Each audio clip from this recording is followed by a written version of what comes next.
하나님 말씀 레위기 27장 26절부터 30절까지 있는 말씀을 합독으로 봉독하겠습니다. 구약 성경 192쪽 가량에 있습니다.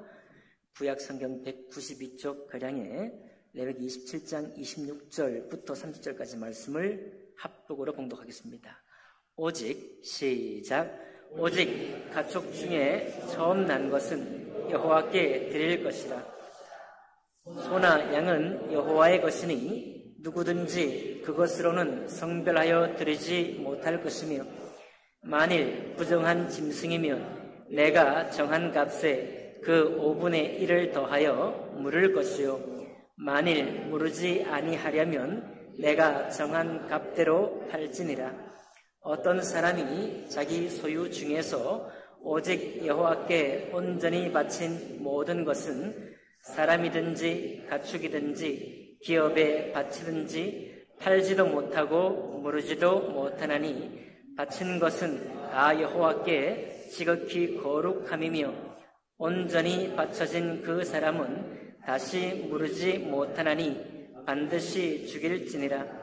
그리고 그 땅의 10분의 1, 곧 그 땅의 곡식이나 나무의 열매는 그 10분의 1은 여호와의 것이니 여호와의 성물이라. 아멘.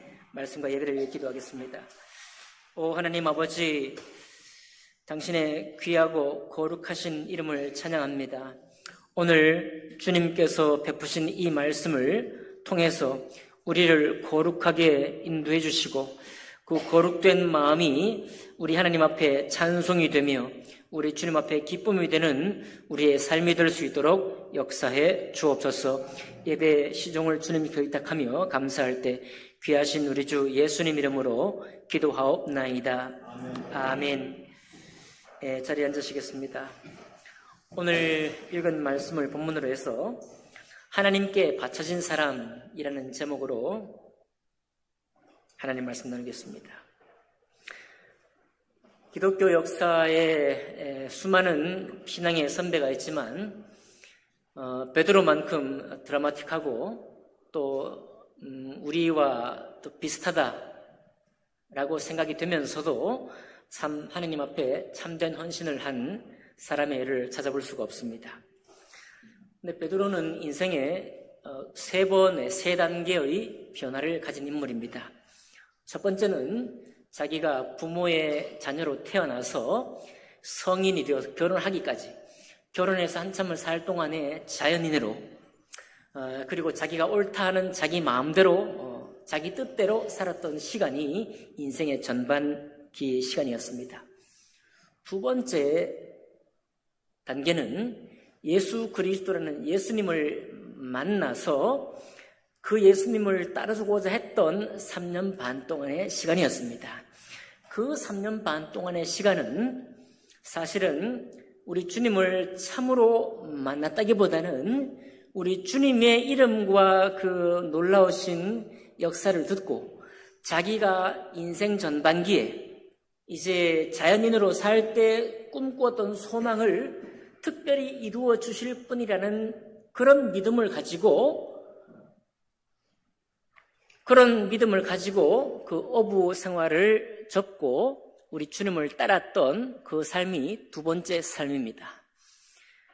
세 번째 베드로의 삶은 뭐냐면 처음으로 자기가 죄인 된 것을 깨닫고 우리 예수께서 십자가에 죽으시고 부활한 이후에 베드로를 만났는데, 그때 베드로는 자기 영혼이 자기가 전인격적으로 자기가 어떤 일을 잘못해서가 아니라 몇 가지 일을 잘못 선택했기 때문이 아니라 십자가 앞에서 그의 신앙이 무너졌기 때문이 아니라 자기의 전 존재가 주님 앞에 죄인이었다는 사실을 깨닫게 되면서 찾아오신 주님 앞에 내가 죄인입니다 라고 고백하고 무너지고, 그리고 온전히 주님 앞에 헌신했던 그 베드로의 시간, 그게 바로 베드로의 세 번째 신앙의 단계입니다.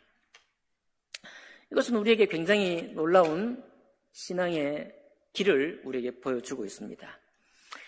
많은 사람들이 친구 따라 교회도 오고 이제 젊은 날에 그 어린 마음으로 때로는 교회가 좋아서, 친구가 좋아서, 목사님이 좋아서 교회를 다닙니다. 그리고 여러 가지 신앙 활동을 하죠. 때로는 구원에 이렇게 고백에 또 하기도 하고 신앙생활을 합니다. 그러나 여러분, 베드로가 예수님을 3년 반 동안 따라다니면서 주는 그리스도시요 살아계신 하나님의 아들이십니다 고백하는 그 고백을 했음에도 불구하고 예수님께서는 베드로의 그 고백에 대해서 뭐라고 말씀하시는가 하면, 이는 그가 한 고백이 아니요 성령께서 고백하게 하신 것이다 라고 말했습니다. 여전히 그때까지도 베드로는 자기가 천부적으로 물려받은 성품상, 그리고 자기가 하나님을 섬긴다고 하면서 나왔지만은 여전히 신앙의 꿈, 이제 하나님께서, 예수님께서 우리 민족을 새롭게 하실 것이다, 우리 민족의 왕이 되어서 우리를 정치적으로 해방시킬 것이고 우리를 여기 정말 삶의 피곤한 가운데서부터 건져내실 것이다, 그 구원의 왕으로 베드로는 만났습니다. 이때까지도 베드로는 자기가 죄인 되었다는 사실을 깨닫지를 못했어요. 그런데 그 자기가 따랐던 예수님이, 자기의 삶을 인도해 주리라고 믿었던 그 예수님이 죽으셨습니다.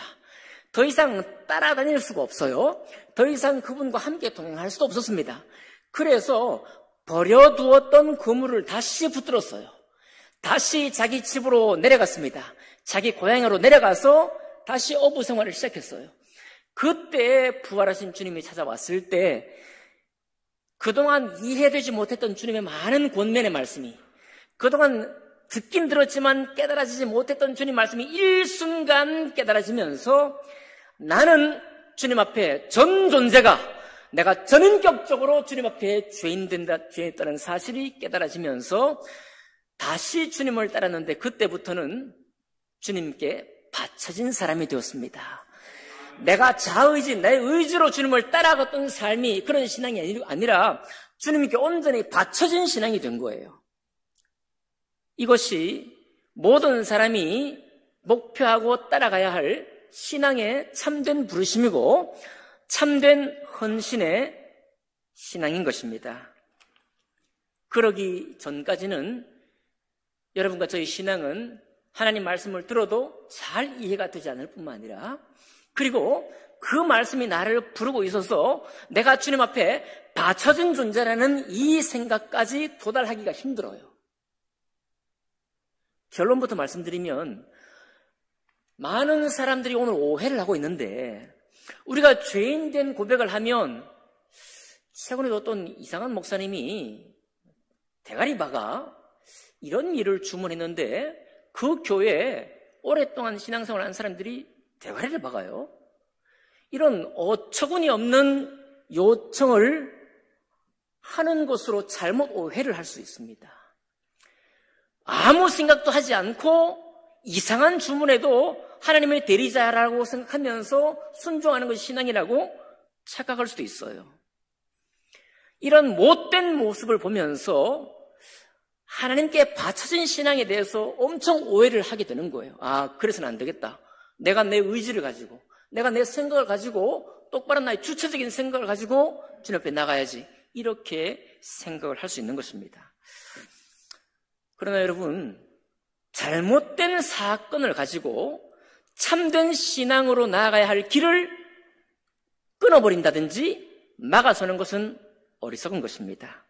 여러분, 잘못된 것은 잘못된 것이고 참되게 주님이 부르시는 것은 부르시는 것입니다. 구분하셔야 되겠죠? 오늘 레위기는 우리가 개별적으로 말씀을 읽을 때는 굉장히 힘든 책이죠. 읽다가 그만 성경을 읽기를 중단하게 되는 정말 재미없는 책이다. 그러나 깨달은 사람들은 레위기 말씀이 복되다, 이렇게 말씀하시는데, 감사하게도 오늘 레위기 마지막 장입니다. 올해 안에는 레위기를 다시 설교할 일이 없겠죠. 오늘 특별히 27장은 사실 레위기는 26장에서 모든 것이 정리가 돼요. 레위기에서 거룩하게 주님 앞에 드리는 것이 무엇인지, 제사는 어떻게 드리는 것인지, 하나님의 제사장은 어떻게 주님 앞에 제사를 준비할 것인지 모든 예법을 다 말씀하시고, 거룩한 제사를 통해서 우리의 모든 이스라엘이 속죄가 되고 민족이 1년 동안에 우리 주님 앞에 다시 하나님과 하나님의 백성의 관계를 유지할 수 있는 방법에 대해서 레위기는 기록하고 있습니다. 그런데 26장이 다 끝마치고 27장이 약간 생뚱맞은 장입니다. 이거 없어도 레위기는 온전하는데 27장이 부록처럼 딸려 있어요. 그런데 처음에는 이게 부록인 줄 알았더니 자꾸만 들여다보니까 이 레위기는 27장은 앞에 말했던 모든 레위기를 말씀을, 그 거룩한 말씀 우리가 어떤 태도로 나아갈 것인가, 이 하나님의 거룩한 말씀을 받은 우리는 어떻게 주님 앞에 어떤 태도로 나아갈 것인가를 명확히 밝혀주고 있는 책이다, 그 장이다, 이렇게 얘기를 합니다. 그 중에 특별히 오늘 26장부터는 서원 제물에 대해서 말씀하고 있어요. 서원은 하나님 앞에 특별한 약속으로 스스로 언약을 하고 내가 이 일을 위해서 이 제물을 드립니다 라고 하는 그 제물 드림에 대해서 얘기를 하고 있습니다. 근데 몇 가지 보니까요, 하나님 앞에 구별해서 서원 제물을 드릴 수 없는 것이 두 가지가 있습니다. 그게 뭐냐면, 이미 주님의 것으로 구별된 것은 특별히 헌신할 제목이 아니라는 것입니다. 첫 번째 26절에 나와 있죠. 오직 가축 중에 처음 난 것은 여호와께 드릴 것이니라. 이거는 하나님 앞에 내가 뭐 특별히 헌신한다 이런 말이 될 수가 성립이 안 돼요. 왜냐하면 첫 장자요 모든 짐승의 첫 것은 우리가 서원할 제목이 아니라 이미 하나님의 것이에요. 이미 하나님의 것으로 성별된 것이기 때문에 내가 특별히 구별해서 드리는 게 아닙니다. 자, 또 어떤 게 있는가 하면 30절에 그리고 그 땅의 10분의 1 곧 그 땅의 곡식이나 나무의 열매는 10분의 1은 여호와의 것이니 여호와의 성물이라. 이것도 이미 하나님의 것으로 구별되어 있는 거예요. 하나님께 구별되어 있는 것을 내가 특별히 뭐 드립니다라고 하는 건 말이 안 된다는 거예요. 현실적으로 적용시켜 드리면은 11조를 여러분 드릴 때 11조를 드리지 아니하고 내가 특별히 어떤 특별 헌신을 할 때 이걸 특별히 드립니다 라고 하는 것은 말이 안 되는 것입니다. 왜냐하면 11조는 이미 하나님의 것으로 구별된 겁니다. 처음부터 구별되어 있는 거예요. 구별되어 있는 것을 드리지 아니하고 어떤 특별한 헌신이 있을 때 내가 이거 드립니다. 그건 드림이 아닙니다. 그 주님께 온전한 게 아닌 거예요. 그러니까 이거는 특별히 서원 예물로 드려서는 안 되는 것입니다. 드릴 수 없는 거예요. 자, 첫 태생이나 첫 장자는 이미 주님께 구별된 것이기 때문에 이건 뭐 서운하는 게 아니라는 것이고, 첫 번째 11조 주님께 뭐 특별히 어떤 제목을 가지고 드리는 게 아니라 하나님의 것이니까 자연스럽게 드리는 것입니다. 그런데 그것 이외에 소원을 할 수 있어요. 내가 어떤 것을 소원합니다라고 해서 소원 제물을 드릴 수 있습니다. 그게 짐승일 수도 있고 무슨 밭일 수도 있고 또 내가 소유한 어떤 것일 수 있습니다. 근데 이거 드릴 때는 주의해야 되는데, 이걸 드린 것은 물을 수는 있지만 무르게 되면 5분의 1을 더해서 값을 다시 쳐서 드려야 돼. 예를 들어서 내가 하나님 앞에 특별한 소원을 드리면서 내 밭을 드립니다 라고 했다고 칩시다. 옛날에 이런 일이 있었죠. 뭐 최근에도 뭐 자기 집을 담보로 맡기 이런 것도 있지 않았습니까? 이렇게 맡겼는데 내가 물고 싶어요. 이 소원 내가 잘못했다고, 내 소원하기 싫다고 해서 이것을 물고 싶으면 그 밭값을 계산한 후에 거기다 5분의 1까지 더해가지고 드려야 되는 거예요. 그리고 그래야만 밭이 자기 밭으로 남아 있습니다. 왜 이런 규정을 두시느냐? 네가 함부로 원한다고 그냥 아무렇게나 소원하지 말라는 거예요.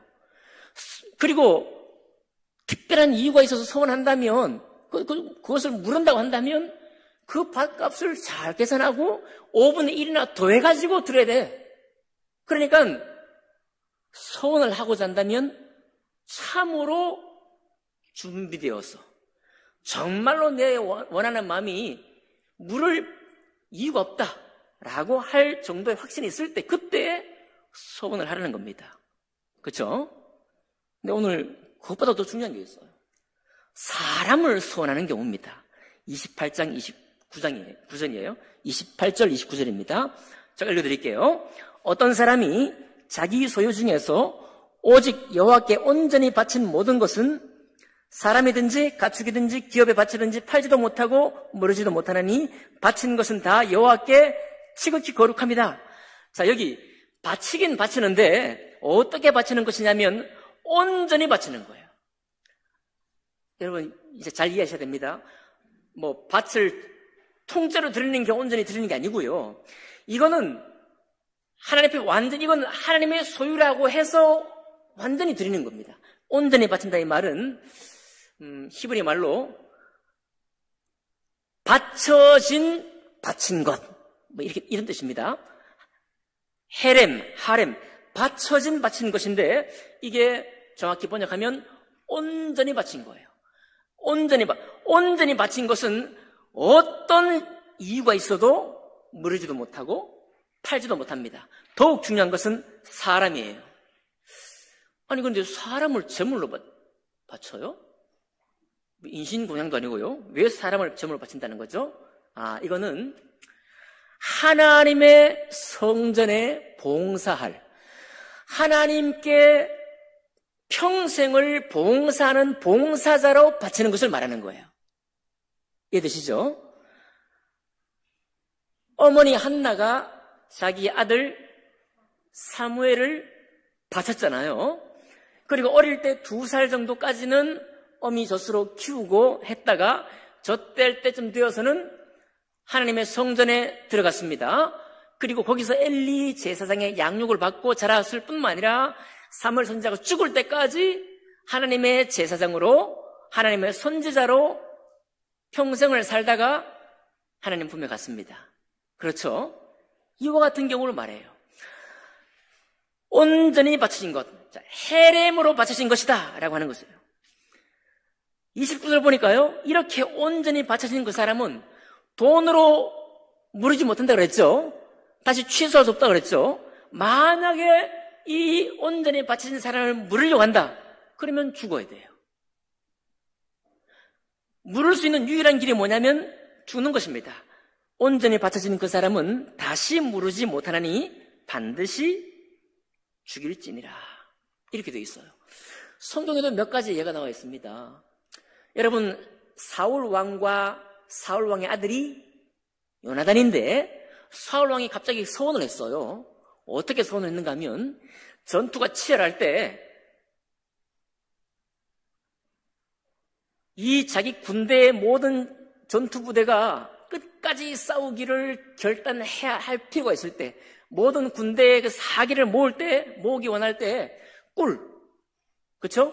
꿀이라든지 이것을 발견되었을 때 이것을 먹는 사람은 어떻게 한다?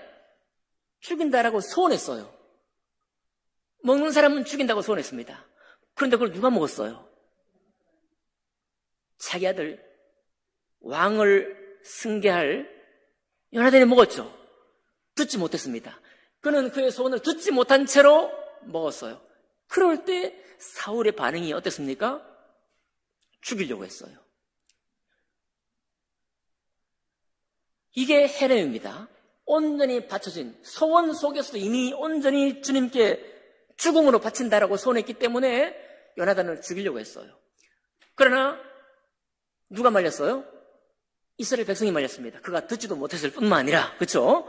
언약에 참여했다면 반드시 죽어야 되는데 언약에 참여하지 못한 채로 한 일이기 때문에, 또 그리고 백성들이 만류했습니다. 그래서 간신히 살아남은 거예요. 또 한 가지가 있죠. 사사입다입니다. 사사입다가 자기가 전쟁에 나갈 때 나가서 승리했죠. 그 어려운 싸움을 승리하고 돌아올 때, 승리하기 직전이었죠. 직전에 뭐라고 약속하는가 하면, 내가 이 전쟁을 승리하고 고향으로 돌아올 때 나를 환영하는 첫 번째 사람이 있으면 그 사람을 제물로 드리겠다. 아마 자기와 가장 가까운 사람이겠죠. 누군가는 누군지 모르지만 설마 자기 딸이랴 하고서 그 서원을 공중에서 했습니다. 그런데 전쟁에 승리하고 돌아오니까 누가 환영을 하죠? 나와요? 무남 동료 하나밖에 없는 딸이 아빠의 전성을 축복하면서 나왔습니다. 어떻게 했어요? 그 서원을 지켰습니다. 물론 신학자들은 그 딸이 2달 동안 애곡한 이후에 평생 주님께 드렸을 것이다, 이렇게 생각하는 분도 있고, 말씀대로 죽임을 당했을 것이다, 이렇게 보는 분도 있습니다.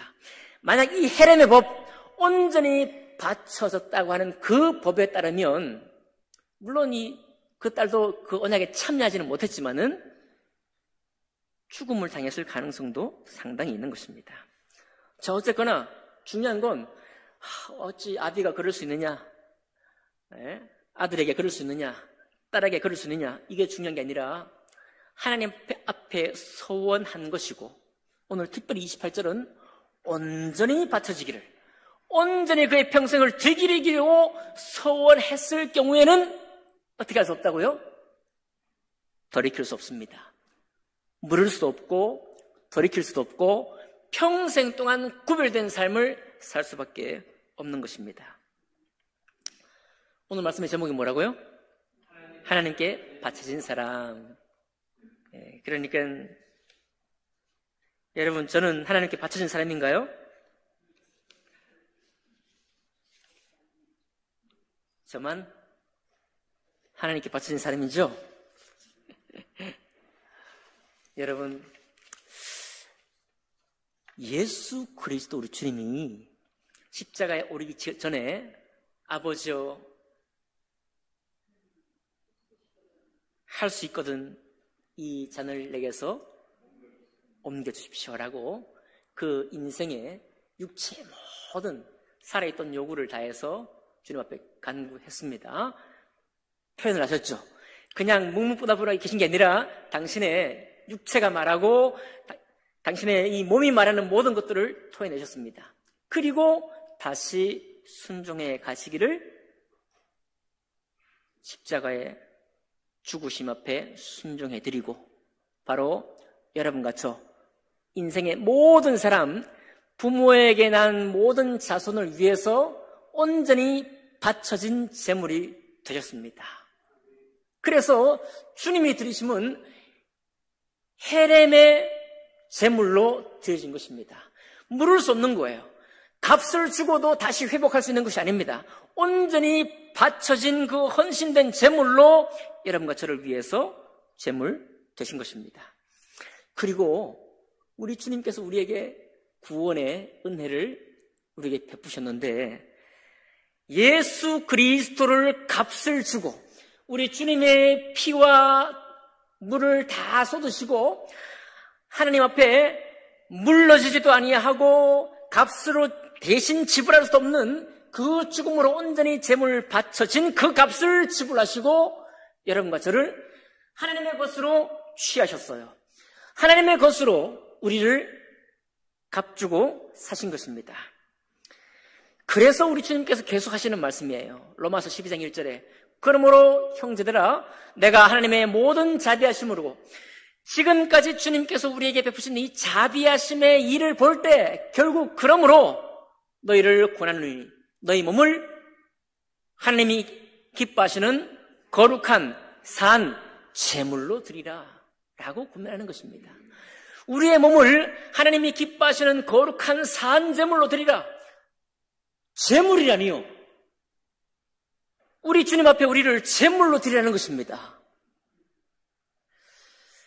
그 정확한 뜻이 무엇이겠습니까? 우리의 몸이 살아서 예수님이 산 몸으로 주님 앞에 우리의 구원을 위해 드려졌던 것처럼 우리도 주님의 은혜를 만났다고 한다면, 주님의 은혜를 똑바로 경험했다고 한다면, 주님의 십자가 앞에서 나의 전인격적인 죄인, 나의 모든 선한 마음으로 내 모든 인생의 목적을 가지고 내 모든 꿈을 가지고 달려나가는 그 걸음걸음들이 다 범죄의 길도 아니죠.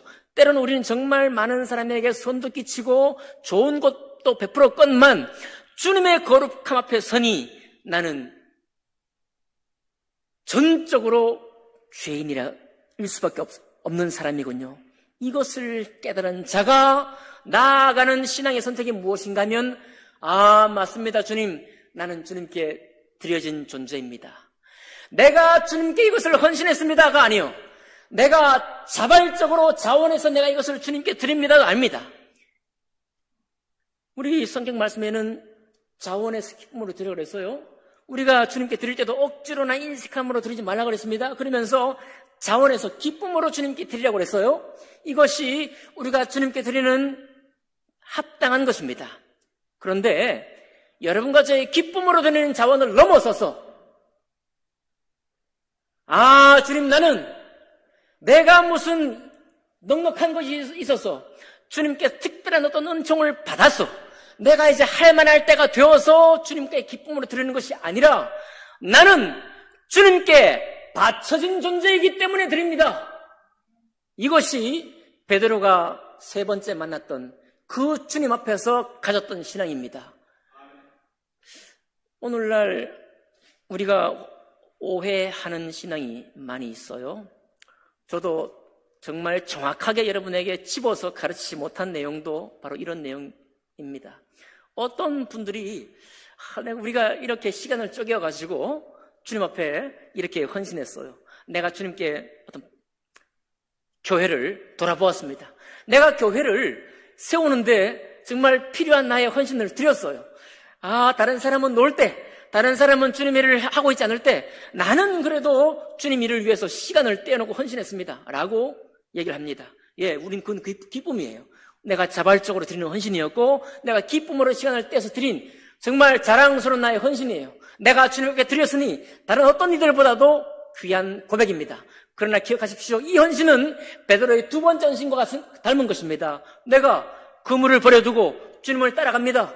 내가 내 꿈을 가지고 내 소망을 가지고 내가 정말 이 위대한 스승을 따라다니면서 나에게 뭔가가 좋은 것이 있을 것을 기대하는 마음으로 따라가는 것 같은 것입니다. 그리고 베드로는 헌신했어요. 드렸습니다. 신기하죠? 잘 했는데 베드로가 그럼에도 불구하고 베드로는 그때까지 자기가 멀쩡히 살아서 멀쩡히 자기 생각을 가지고 자기의 선한 생각을 가지고도 주님 앞에 내가 죄인이라는 사실을 깨닫지를 못했습니다. 그러니까 아무리 예를 써도 주님이 기뻐하시는 신앙을 살고 싶어도 사라지지 않는 거예요. 그래서 베드로가 뭘 고백했습니까? 주님, 제자들이 전부 다 내 곁을 떠난다 할지라도 나는 주님 곁에서 주님과 함께 죽겠습니다. 고백했어요, 안 했어요? 했잖아요.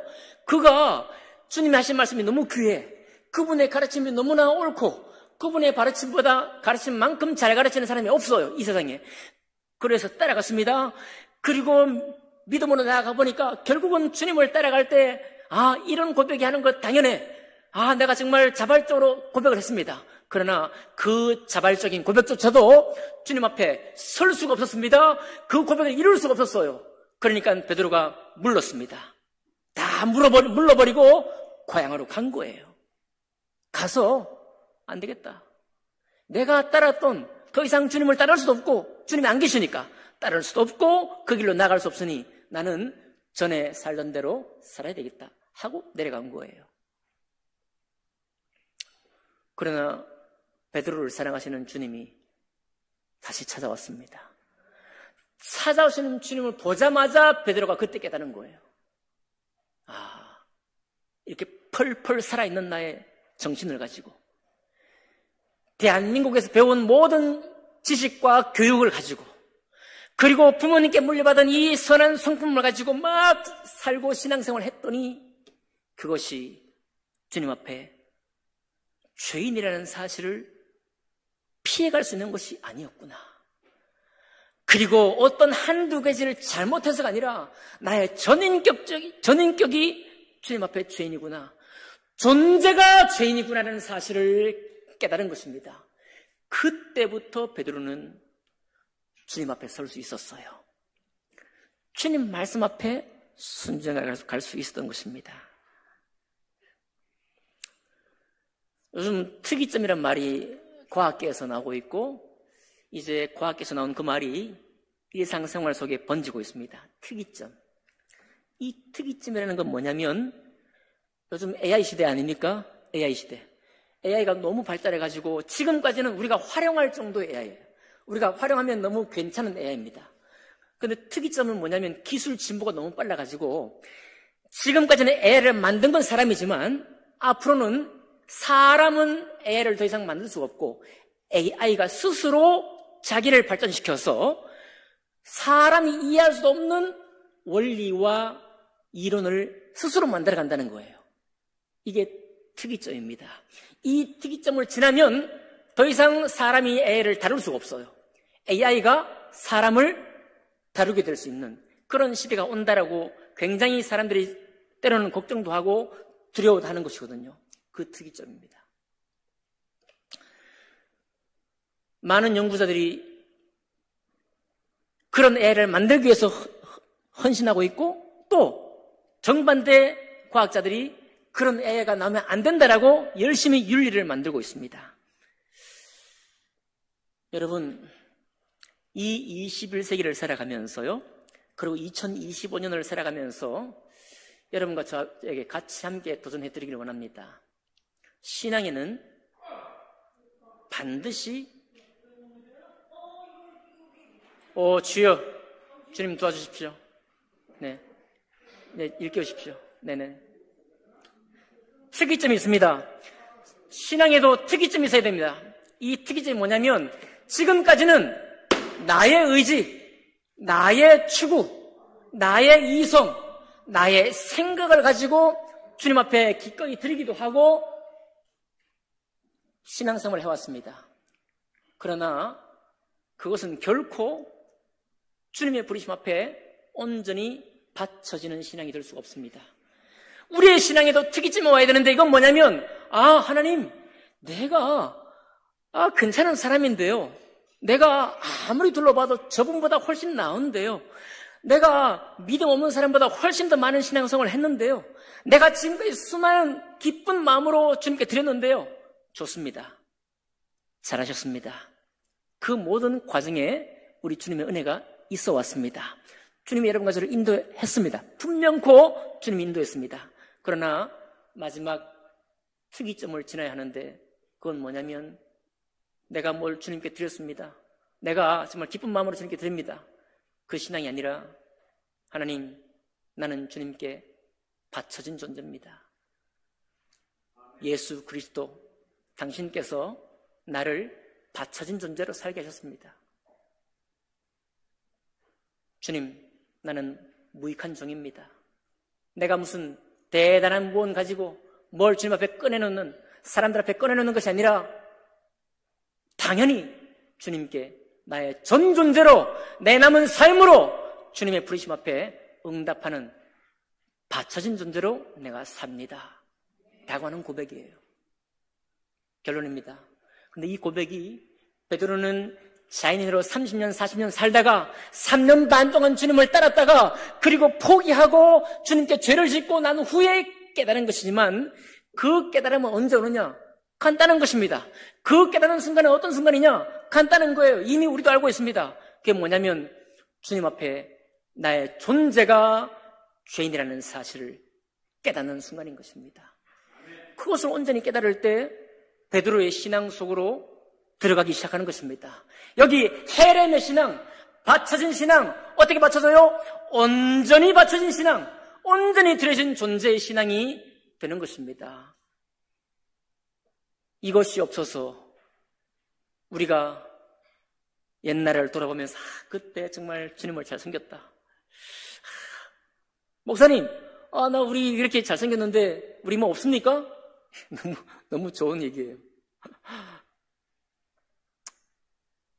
저도 여러분 앞에 하나님께 온전히 바쳐진 신앙에 대해서 가르치지 못한 거, 또 증거지 못한 거, 주님 앞에 용서를 구합니다. 목자는요, 함께 걸어갈 수 있는 반발짝 앞에 선 말씀을 반발짝만 따라갈 수 있도록, 올 수 있도록 말씀을 전해야 하는 책무도 있습니다. 제가 너무 오랫동안 그렇게 하지 않았나 생각을 해요. 그러나 우리 교회가 이제 그럴 만한 때를 지나도 되겠다. 우리는 내후년이면 60주년이 되는 교회입니다.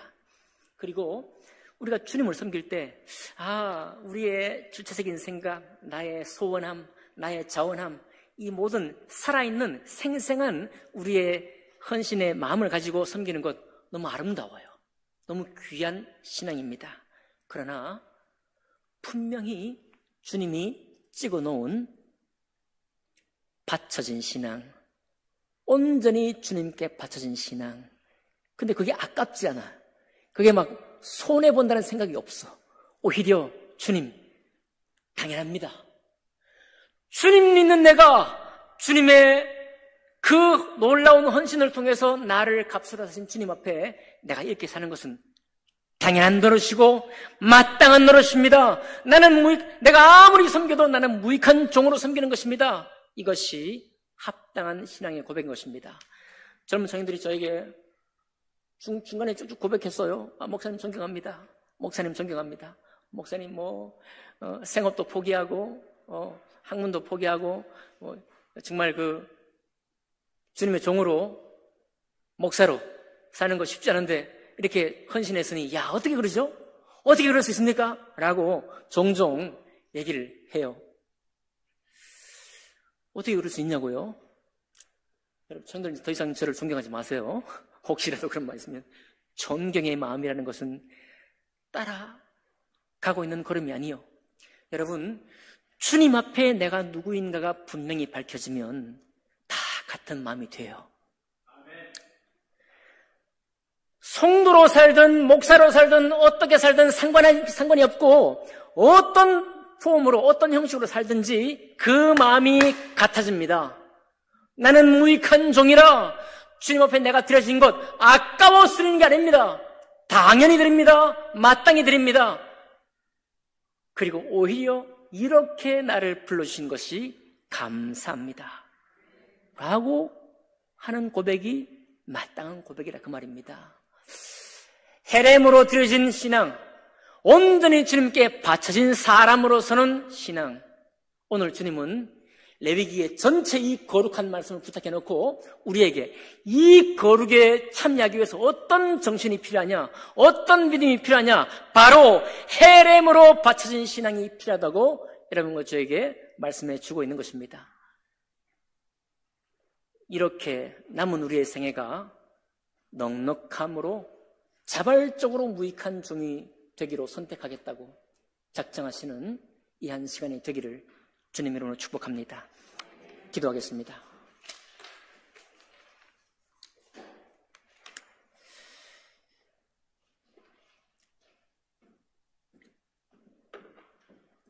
여러분, 이 시간 잠깐 우리 신앙을 돌아봅니다. 주님 즐거웠습니다. 주님, 우리 서로 같이 이 교회를 세우면서 리모델링 하면서 헌신하면서 또 우리의 시간을 주님께 들어오면서 정말 재밌었고 또 감사했고 또 지금도 그 당신의 은혜가, 주님의 은혜가 참 고백이 됩니다. 어찌 이것이 우리의 간증이 아니란 말입니까? 우리의 넘치는 간증이고, 우리가 베드로처럼 주님 모르고 살 때도 주님은 나를 인도하셨고, 주님을 알아 교회 와서 신앙생활 할 때도 주님의 은혜 가운데 우리를 인도해 오셨습니다. 네, 다 사실이고 다 주님의 은혜입니다. 그 은혜를 이제 깨달은 마음으로 주님 앞에 어떻게 나갈 것인가? 우리 한번 지금까지 우리를 인도하신 주님을 찬양하며 기도하고요. 그리고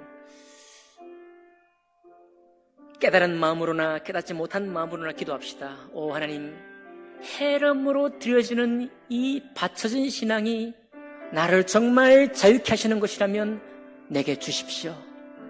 내가 받겠습니다. 나를 정말 인생에 연연된 존재가 아니라 우리 주님의 참된 부르심 앞에 감사함으로 드려진 삶을 살기 원하신다고, 또 그것이 소망이 된다면 우리 기도합시다. 오 하나님, 나를 그렇게 부르심에 감사하고 그 부르심 앞에 내가 순종하기 원합니다. 잠깐 기도하겠습니다. 하나님 아버지, 감사합니다. 우리 주님은 우리를 아무것도 아닐 때, 세상살이에 흘러떠내려갈 때, 교회를 알고 하나님 말씀을 숨길 때 지금까지도 역사하셨고 인도해 주셨고, 하나님 우리를 주목하셔서 여기까지 붙드셨습니다. 이제는 헤렘으로 온전히 바쳐진 신앙이 되기를 간구하오니 주님 축복해 주십시오. 성령 하나님 역사해 주십시오. 성령 하나님 주장해 주십시오. 성령으로 역사해 주시옵소서. 감사드리며 예수님 드리겠습니다. 거룩하고 존귀하신 주님 찬양합니다. 지금까지 우리를 이끄시고 인도하신 주님을 찬양합니다. 이제 오늘 헤렘으로 온전히 바쳐진 신앙으로 불러주시니 더욱 감사합니다. 하나님 아버지, 이것이 더 놀라운 기쁨과 온전한 자유함으로 시인되고 받아들여질 수 있도록 우리 모두를 축복해 주시옵소서. 감사드리며 귀하신 우리 주 예수님 이름으로 기도하옵나이다. 아멘.